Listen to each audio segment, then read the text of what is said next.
जी सकती हो, मथुरा कोई वृंदावन से दूर है, कभी भी चली जाओ।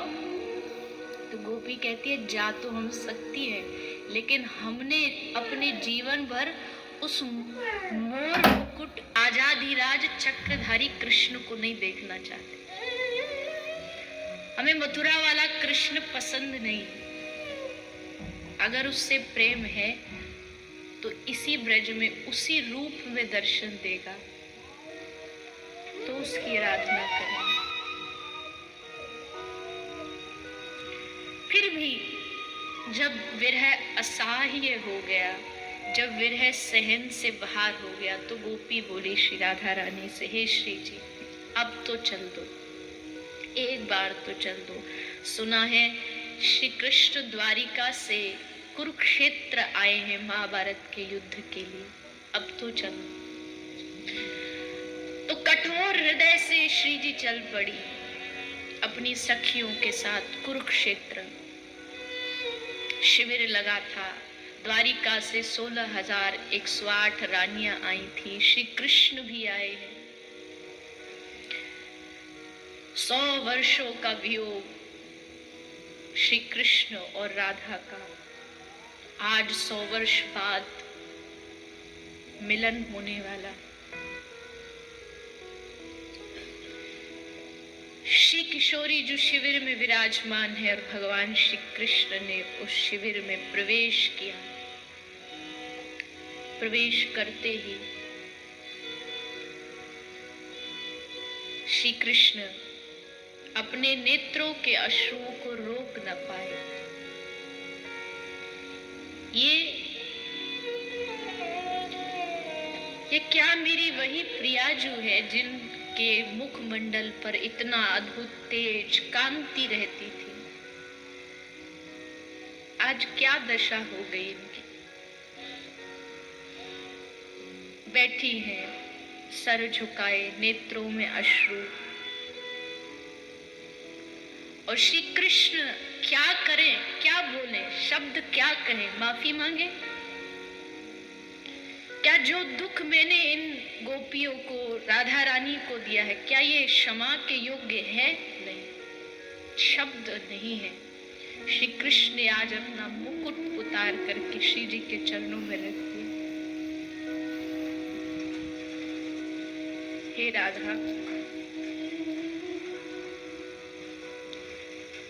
मैं क्या मांगू तुम्हारी भूल के, अपनी भूल के लिए।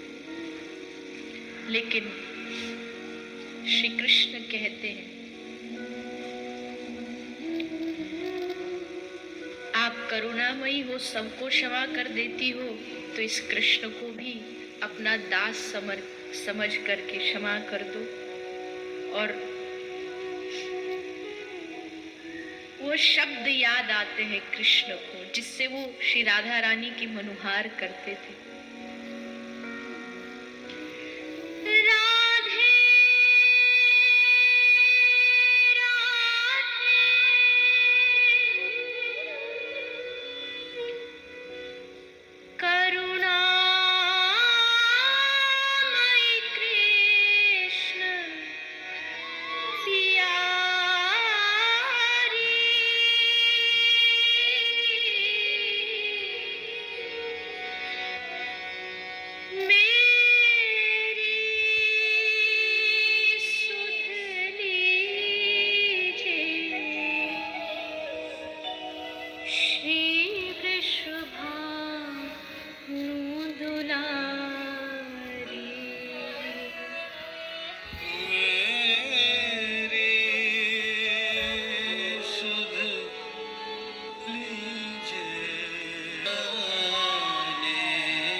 मुकुट श्री श्याम सुंदर ने चरणों में रख दिया।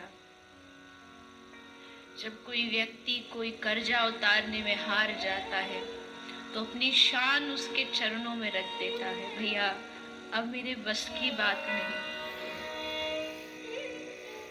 क्या कहूं मैं, कैसे अपनी राधा को समझाऊं कि मैंने कितना बड़ा धोखा दिया। परसों कह करके बरसों बीत गए।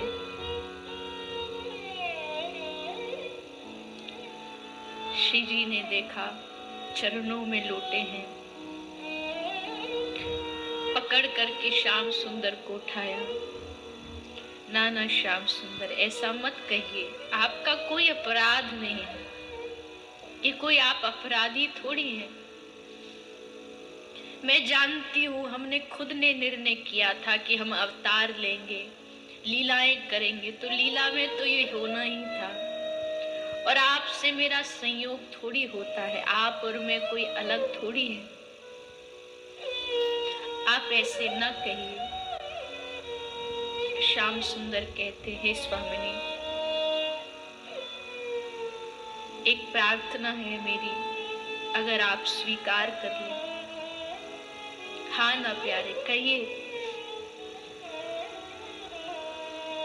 अगर कृपा हो जाए तो हे राधा, अपने ये चरण एक बार द्वारिका में रख दो, वो भूमि धन्य हो जाएगी। एक बार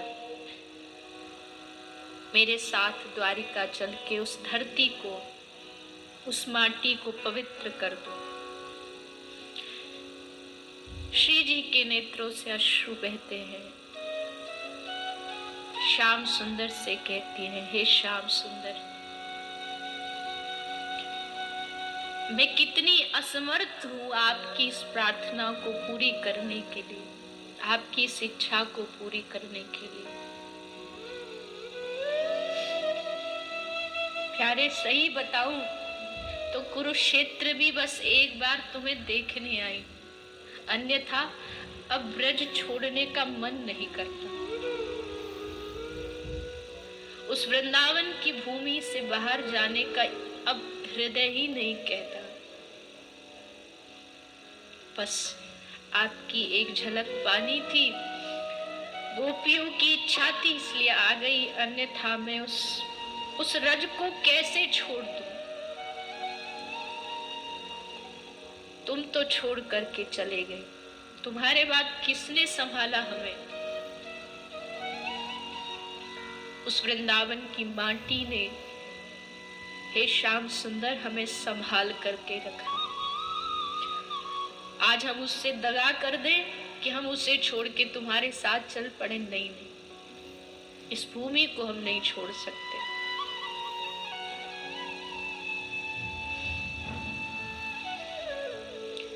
स्वयं श्याम सुंदर से मिलने के लिए जो श्री जी उस धाम को छोड़ने के लिए राजी नहीं हुई, तो सोच के देखिए उस भूमि का कितना महत्व होगा।